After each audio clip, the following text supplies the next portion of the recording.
Good evening. Forensic officers have started sifting through properties destroyed in Tasmania's bushfires, searching for the remains of residents reported missing.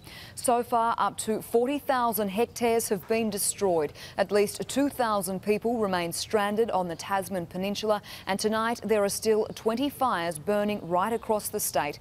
The worst of those are at Bicheno, Lake Repulse and Fawcett, where most of the peninsula is without power and other essential services. Rory McLaren joins us from Hobart. Rory, how long will these areas remain isolated? Natasha, it's still too early to tell exactly how long the Tasman Peninsula will be cut off by road. The roads around there are still very dangerous, with many fallen power poles and trees.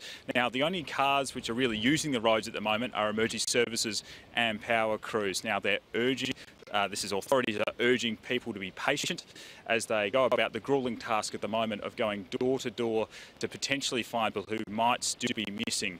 And one person who will be making their way through the roadblocks is the Prime Minister. She'll be having a tour of the fire-affected areas tomorrow. And now, while Julia Gillard will be going onto the peninsula, there are still those who are trying to get off the peninsula. Rescued from the fire zone and relieved to be in the arms of loved ones, boats are continuing to ferry dozens of residents and holidaymakers to safety. Pam McFarlane is unsure if her home in Madonna still stands. Oh, it was terrifying. I heard that the front had crossed the canal at Dunalley, and then about probably only 3/4 of an hour later I saw flames and I saw ashes coming. Many more are still stranded and in need of supplies.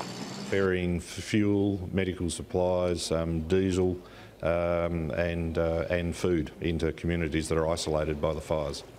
As the bushfires begin to ease, police hold grave fears for people who have yet to contact family or friends. So what we're doing is we're prioritising those sorts of cases, identifying where those people who still haven't made any contact may be, and they are the premises that we are going to first. The Hobart City Hall is becoming a home away from home. So many haven't been able to get back to their homes to see what's left. We've got no water tanks down there. We've got, you know, there's a lot of people worse off than me, but that doesn't help. You know, the people there have gone back to their homes and they've bought mattresses and blankets for the tourists and other people who need to use, which has just been fantastic, and it's been ongoing food and drink, amazing. Donations are pouring in. The primary school in the town of Sorell has been inundated with clothes, food and medical supplies. Everyone's went into the island markets and basically come out with a ute load there, so everyone's been pretty good getting together. The Tassie spirit, mate. Needy families who are just walking in, who've got absolutely nothing, they're bewildered. A lot of them just want clean underwear and just a change of clothes. Despite improved weather conditions, firefighters remain concerned about the Fawcett blaze. There are still problems about getting fire vehicles into the Tasman Peninsula to work more on protecting properties and protecting assets.